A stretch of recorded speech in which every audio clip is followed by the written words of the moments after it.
Everyone Ishanodaya scholarship 2025-26 বৰ্ষৰ এই ভিডিঅ'টোত সকলোকে স্বাগতম জনাইছোঁ। মই অলৰেডি এটা ভিডিঅ' বনাইছিলোঁ, তাতে বহুতে ভাল ৰেছপন্স দিছা, নিজৰ পাৰ্চেণ্টেজ জনাইছা, নিজৰ প্ৰব্লেম, নিজৰ কুৱেশ্যন, নিজৰ কুৱেৰিজ জনাইছা। বহুত কুৱেশ্যন আছিল, সেইকেইটাৰ ৰিপ্লাই এই ভিডিঅ'ত দিবলৈ লৈছোঁ। ভালকৈ কথাখিনি শুনিবা, তোমালোকৰ প্ৰব্লেম কি বা তোমালোকৰ যিবোৰ কুৱেশ্যন আছিল সেইবোৰৰ ৰিপ্লাই দিবলৈ লৈছোঁ। ঈশানোদয়ৰ বিষয়ে বহুত ইম্পৰ্টেণ্ট আপডেট, বহুতকেইটা ইম্পৰ্টেণ্ট আপডেট এই ভিডিঅ'ৰ থ্ৰু দি দিবলৈ লৈছোঁ। ভালকৈ শুনিবা আৰু নতুনকৈ আহিছা যদি প্লিজ ছাবস্ক্ৰাইব কৰিবা আৰু ভিডিঅ'টো লাইক কৰিবা। বহুত ভাইটি ভণ্টিয়ে মোক কমেণ্ট কৰিছিল যে দাদা মই BBA কৰিম বা BA LLB কৰিম, মই এলিজিবল হ'ম নে নাই? BBA বা BA LLB কৰিলে মই এলিজিবল হ'ম নে নাই ঈশানোদয় স্কলাৰশ্বিপৰ কাৰণে? য়েছ, তুমি এলিজিবল। যিবোৰ ষ্টুডেণ্টে BBA কৰে বা BA LLB কৰে এইবোৰতো পায়। মেইন কথাটো হ'ল যে তুমি গভৰ্ণমেণ্ট কলেজ, যিকোনো গভৰ্ণমেণ্ট কলেজ বা গভৰ্ণমেণ্ট ইউনিভাৰ্চিটি হওক, ৰিকগনাইজ ইউনিভাৰ্চিটিত যদি পঢ়া দেন তুমি এলিজিবল। যিকোনো কৰ্চ কৰা, BBA কৰা, BA কৰা, BCom কৰা, BSc কৰা, এনিথিং কৰা, তুমি এলিজিবল। পলিটেকনিক কৰা, তুমি এলিজিবল। জাষ্ট তুমি এপ্লাই কৰিব লাগিব, তোমাৰ প্ৰচেছখিনি তুমি নিজে কৰিব লাগিব।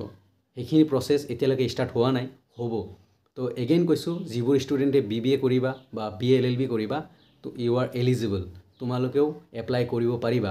আৰু মই জনামতে মই শুনিছোঁ যে তোমালোকৰ কাৰণে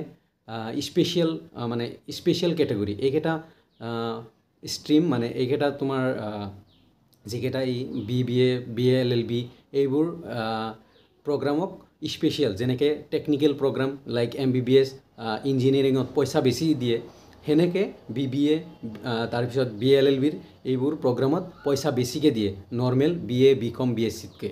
অ'কে, তো যিবোৰ ষ্টুডেণ্টে BBA লৈ বা BA LLB লৈ কুৱেশ্যন কৰিছিলা, মই হোপ ক্লিয়াৰ হৈছা, তোমালোকেও এলিজিবল, তোমালোকে এপ্লাই কৰিবা। অ'কে, আৰু নেক্সট মেইন কথাটো হ'ল যে তোমালোকে ৰিকগনাইজ যিকোনো কলেজ ইউনিভাৰ্চিটিৰ পৰা যিকোনো কৰ্চ কৰিলেই তোমালোকে এলিজিবল। তোমালোকৰ ডিগ্ৰী কিমান বছৰ সেই অনুযায়ী তোমালোকে পইচা পাই থাকিবা। আৰু এটা অনুযায়ী পইচা যে কিছুমান কৰ্চৰ কাৰণে 80,000, কিছুমান কৰ্চৰ কাৰণে বেছি, মোৰ দেন 80,000, যেনে MBBS BA LLB শুনিছোঁ, তাৰপিছত ইঞ্জিনিয়াৰিঙৰ কাৰণে 1,08,000 এনেকুৱা ওপৰত, আৰু নৰ্মেল BA BScৰ কাৰণে 80,000। তো মই বুজাব পাৰিছোঁ, মই এইখিনি নিজক ধৰি লৈছোঁ যে মই বুজাব পাৰিছোঁ। যিসকল BBA কৰিবা, BBA বা BA LLB কৰিবা, তোমালোক এলিজিবল, বা পলিটেকনিক কৰিবা, তোমালোক এলিজিবল। জাষ্ট এপ্লাই কৰিব লাগিব। তোমাৰ ডকুমেণ্টছখিনি তুমি ভেৰিফাই কৰিব লাগিব, তোমাৰ যিখিনি এপ্লাই প্ৰচেছ তুমি নিজে কৰিব লাগিব। অ'কে, কলেজৰ যিখিনি ছিগনেচাৰ মোহৰ আছে, চিল আছে, তুমি নিজে সেইবোৰ কলেজৰ পৰা লগাই তুমি আপলোড কৰিব লাগিব। এতিয়া পাৰ্চেণ্টেজটো চোৱা, পাৰ্চেণ্টেজ বুলি ক'লে য়েছ, আৰু এটা কুৱেশ্যন কৰিছিল দাদা পাৰ্চেণ্টেজ মোৰ ইমান।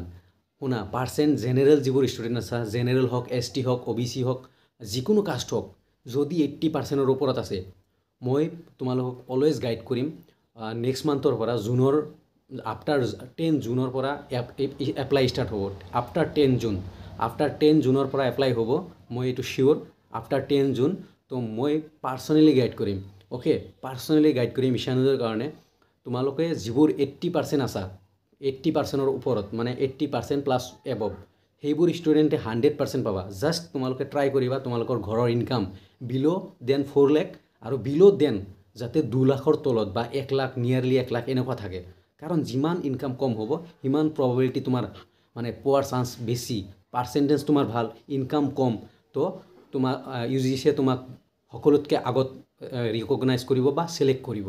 অ'কে, যিবোৰ ষ্টুডেণ্টৰ 80+ আছে পাৰ্চেণ্টেজ, বিন্দাছ, SC হওক, জেনেৰেল হওক, OBC হওক, ন' প্ৰব্লেম, তোমালোকে বিন্দাছ এপ্লাই কৰা, বিন্দাছ পাবা। মই হোপ, কোনো যদি ভুল নহয় 100% পাবা, মই চিয়ৰিটি দিছোঁ এইটো। আৰু যিবোৰ জেনেৰেল ষ্টুডেণ্ট 80ৰ তলত আছা, 75ৰ ওপৰত আছা, এপ্লাই কৰিবা। 100% নহ'লেও 80-90% পোৱাৰ চান্স আছে। আৰু OBC 70ৰ ওপৰত যদি পাৰ্চেণ্টেজ আছে, প্লিজ এপ্লাই কৰিবা। আৰু ST SC 60 বা 65ৰ ওপৰত আছে, দেন তোমালোকে এপ্লাই কৰিবা।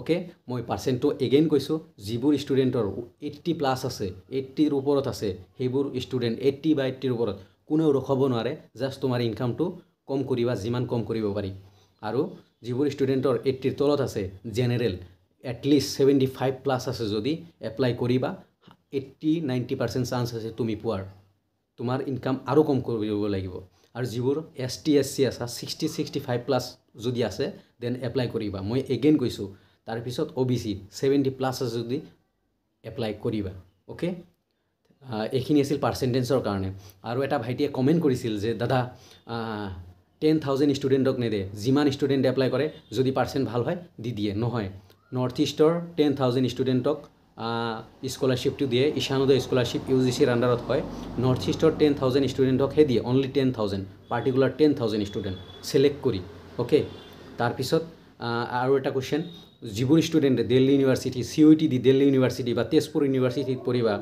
তো সেইবোৰ ষ্টুডেণ্টে চেণ্ট্ৰেল ইউনিভাৰ্চিটিত পঢ়া তুমি যিকোনো চেণ্ট্ৰেল ইউনিভাৰ্চিটিত পঢ়া তুমি এলিজিবল কাৰণ তুমি নৰ্থ ইষ্টৰ ষ্টুডেণ্ট নৰ্থ ইষ্টৰ টপ ষ্টুডেণ্ট ওকে 10,000ৰ সেই টপ 10,000 ষ্টুডেণ্টৰ ভিতৰত তুমিও তো তুমি চেণ্ট্ৰেল ইউনিভাৰ্চিটি দিল্লী ইউনিভাৰ্চিটিত পঢ়া বা বেলেগ চেণ্ট্ৰেল ইউনিভাৰ্চিটি তেজপুৰ ইউনিভাৰ্চিটি য'তে পঢ়া তুমি এলিজিবল তুমিও এপ্লাই কৰিব পাৰিবা কোনো প্ৰব্লেম নহয় কাৰণ তুমি নৰ্থ ইষ্টৰ ষ্টুডেণ্ট তো এইখিনি আছিল বহুতখিনি মই বুজাইছোঁ তো এতিয়া এপ্লাই প্ৰচেছ মই 1 মিনিট লৈ এপ্লাই প্ৰচেছটো কওঁ অনলাইন এপ্লাই হ'ব অনলাইন এপ্লাই হৈ তোমালোকে ডিফাৰেণ্ট ডকুমেণ্টছ যেনে PRC লাগিব তোমাৰ আধাৰ কাৰ্ড লাগিব পাছবুক লাগিব তাৰপিছত তোমাৰ মাৰ্কশ্বিট এইবোৰ এভৰিথিং ডকুমেণ্টছ লাগিব আৰু এইবোৰ আপলোড কৰিব লাগিব আপলোড কৰি তোমালোকৰ কলেজত ছাবমিট কৰিব লাগিব আৰু কলেজে যেতিয়া কলেজত ছাবমিট কৰাৰ পিছত কলেজৰ পৰা এটা বনাফাইড চাৰ্টিফিকেট ল'ব লাগিব তাতে কলেজৰ ষ্টাম্প প্ৰিন্সিপালৰ ছিগনেচাৰ এভৰিথিং লগাই এগেইন